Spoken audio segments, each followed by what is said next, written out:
Welcome back to Make Your Move. Today's guest for episode 91 is Kirsten Brunson, Colonel, U.S. Army retired, former Judge Advocate General in the U.S. Army, and quite an accomplished woman. I want you to look at her bio and tell me if you think you know of anybody who does as much volunteer work in leadership roles as Kirsten.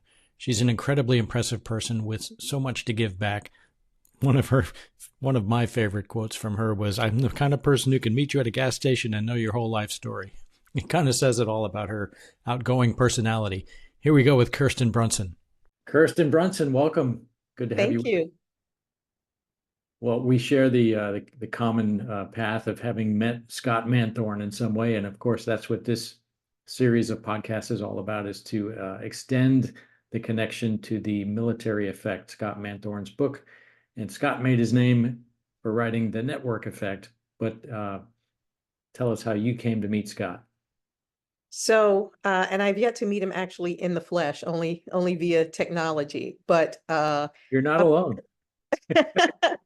So apparently we have a friend in common. So a former coworker from the Army JAG Corps, I guess knows Scott in some way, I'm not really sure, and heard about the plan for the book and suggested me for whatever reason.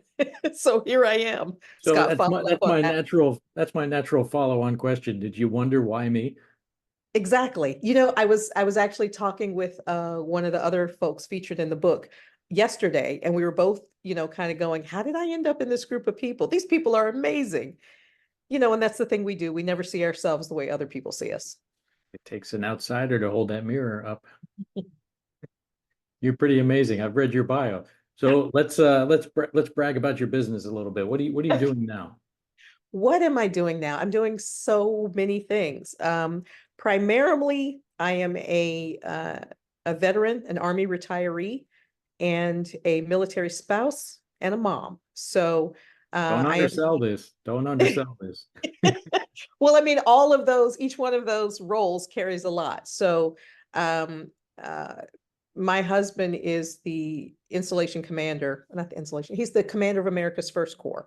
So the mission commander on Joint Base Lewis McChord. So I am the senior military spouse here with all that entails. Additionally, unlike I hear most, the pay is outstanding for that position that you're in. you know what I tell them all the time, more responsibility, same pay. Yeah.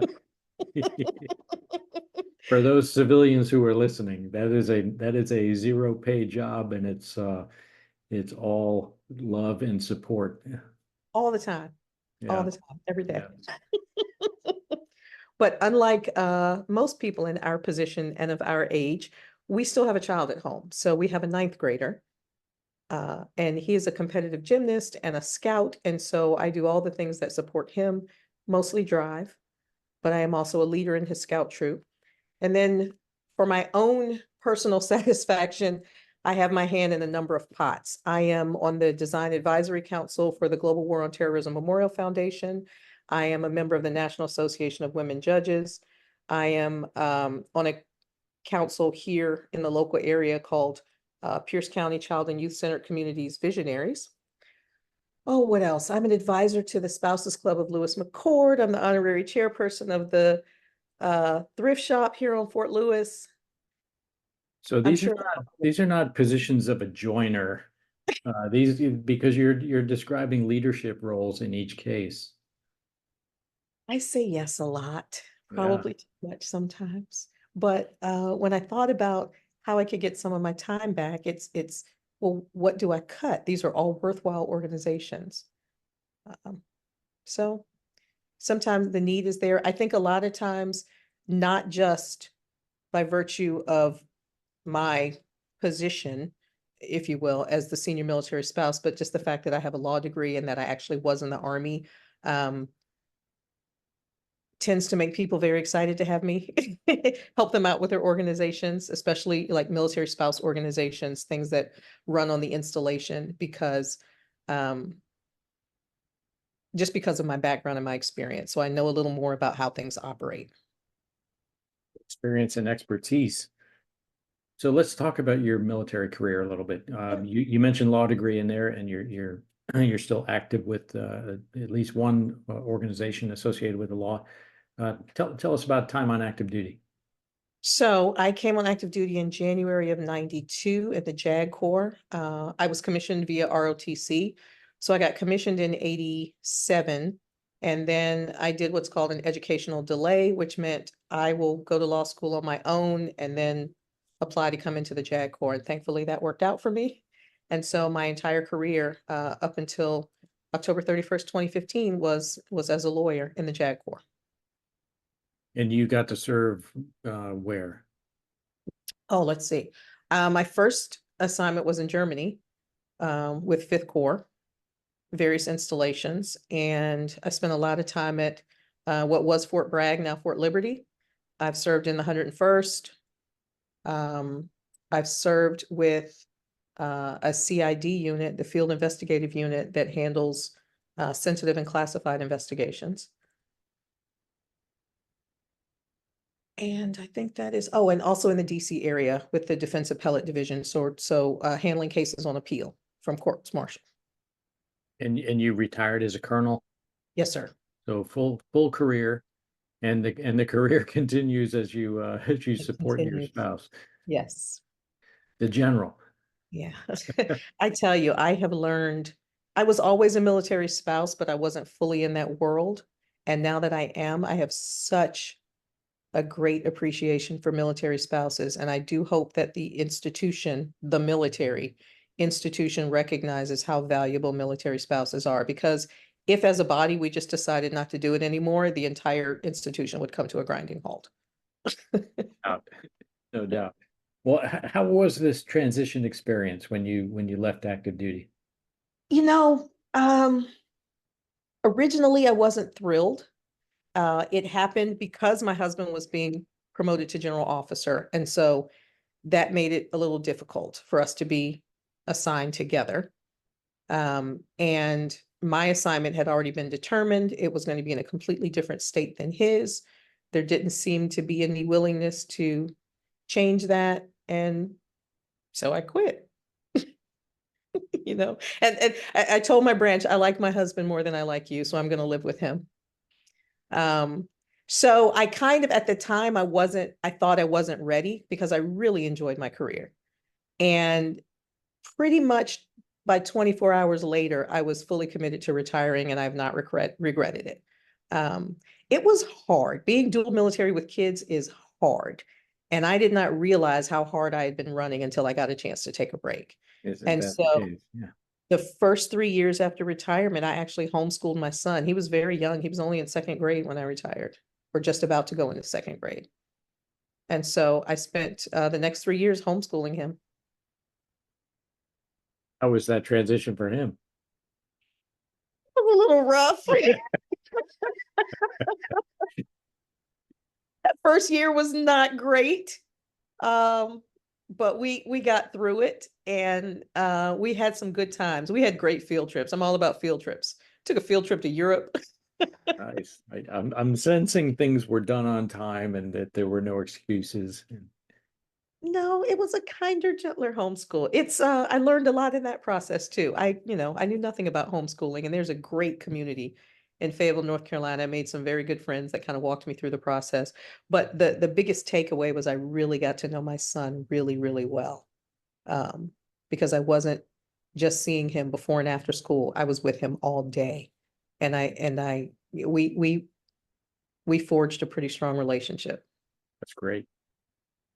Kirsten, how do you self-assess your own network? Growing. That's a positive, right? Yes, definitely.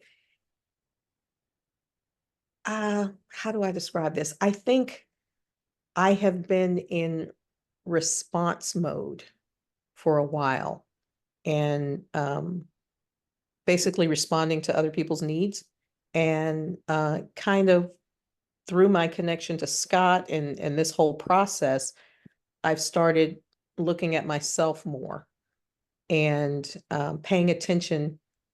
It sounds weird, but paying attention to the people I meet and realizing that, maybe we can help each other. Maybe we have other interests that we can, explore. as opposed to, I meet somebody in connection with this particular committee and we do that work and then we're done and I move on to the next thing. And so now I think kind of through this process is I'm recognizing that, over the last couple decades, I've met some amazing people. And while I may still have some loose connections to them, I need to really, really strengthen those connections because, we can all help each other in one way or another. I'm reminded of occasionally I'll hear somebody ask, what can I do for you? And sometimes it comes across as though it's being said in kind of a structured way. And I know that's not their intent. Maybe you could describe, how does it come about where you find this ability to help in a mutual way where it seems natural? Do you have an example of that?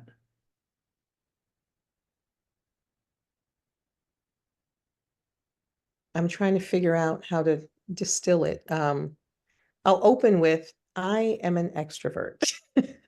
So I just meet people all the time anyway. And I can meet you at the gas station and I'll know your life story. So I talk to people.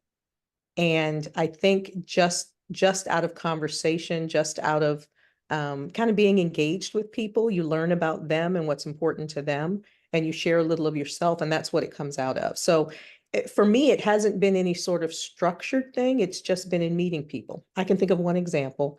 I met this gentleman here, Tommy Carson. We were both, it's kind of funny. So the Spouses Club had set up their super sign up. Let's have people join the Spouses Club. And they offered tables to other organizations to publicize their organization. So I was there on behalf of the Scouts. Tommy works for America's Credit Union. And so we had tables next to each other. Well, he overheard me talking to a mom about why her child should join scouting. And when I finished, he said, "Who are you? I need to know you. Like, I heard your speech and it was just amazing. I want to be a scout. And so we got to talking and I learned his story and I thought, oh my gosh, this guy's amazing. He's a veteran. He's come through some difficult times and came out on top and he just loves to give back. And so from that initial meeting, we have helped each other numerous times. I had him come and speak to our scout troop about kind of overcoming adversity. And it also helped them with one of their merit badges where they needed to interview a veteran. He has called on me for different, just other organizations he's in touch with, hey, I need you to go talk to these people about whatever. And so, it came about just because we were both at the same place at the same time and struck up a conversation. So there's an openness required and a little bit of a dialogue, and it's not just a structured one way or scripted event, right? It never is with me. That just seems kind of stiff for me. It helps if you just like to talk to people, which I do, probably too much. Let me ask, can you give a shout out to a hero or a mentor in your career? Oh, there are so many. But my first shout out has to go to my father-in-law, Sergeant Major retired Albert Brunson. He is the model. I married into that family and it has been amazing. My husband has two brothers that are also in the Army and they're all just incredible officers and incredible men. And they learned from their father. I have never heard that man raise his voice. He commands respect. He is thoughtful and intelligent, and I call him regularly for advice, and he's never steered me wrong. That's fantastic. How about a piece of business advice for people out there who are post active duty, who may be wandering their way through the corporate world? Well, the first advice is use the services that are available to you from the military. The transition program is amazing. It changes every year. They add more stuff to it. At the time I went through it, I was not looking for a job, but I can still remember some of the valuable tips that I got, and I saved all of the materials. It is free. It's not free. You earned it. You paid for it with your service, but it is amazing the resources that are provided, and I don't think everybody fully takes advantage of those. And if you don't do it, as you're retiring, you still have the ID card. Go back and do it. You're soldier for life, at least for the Army. How far before your transition from active duty did you start to think about this? Was it the the promotion of your husband and the recognition that co-location was going to be too difficult, and so it was a fairly quick decision, or did you see this coming? No, I wasn't thinking about it at all. It was not on the horizon until that happened. And so, it was one day I made the decision, okay, I'm done, I'm retiring. And then the next day it was setting about, all the steps that go into that. And so I immediately enrolled in the transition course and went through it. So it was probably 6 months. 6 months. And biggest surprise since you've transitioned?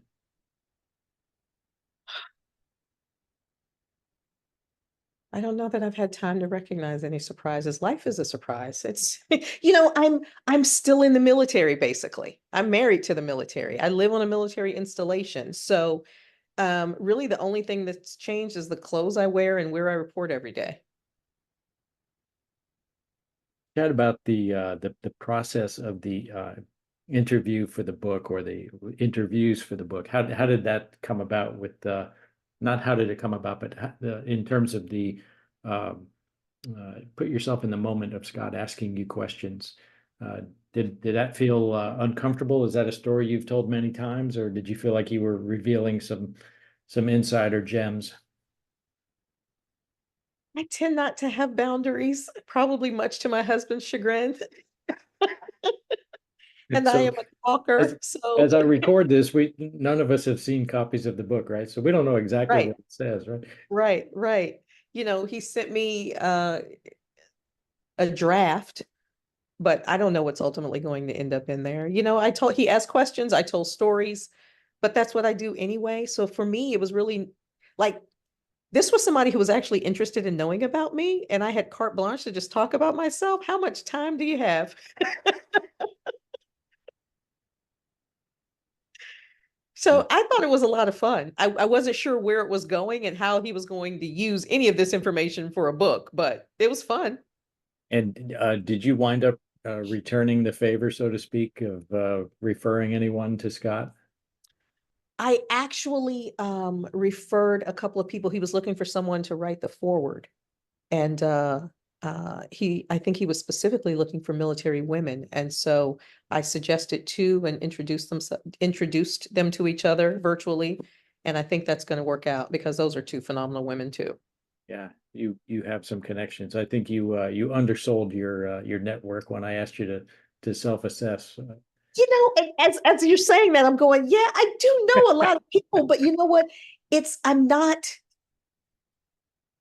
I don't tend to think, I probably need to change, but I don't tend to think of it that way. It's just um, when he asked the question, that prompted me to think about who I knew. And I'm like, oh, I know these. Well, this is a retired, female general officer who was in one of the first classes at West Point. Oh, I also know this other, West Point graduate who's married to a general officer. So yes, I do know a lot of people, but I don't tend to think of them in terms of networking until the question comes up.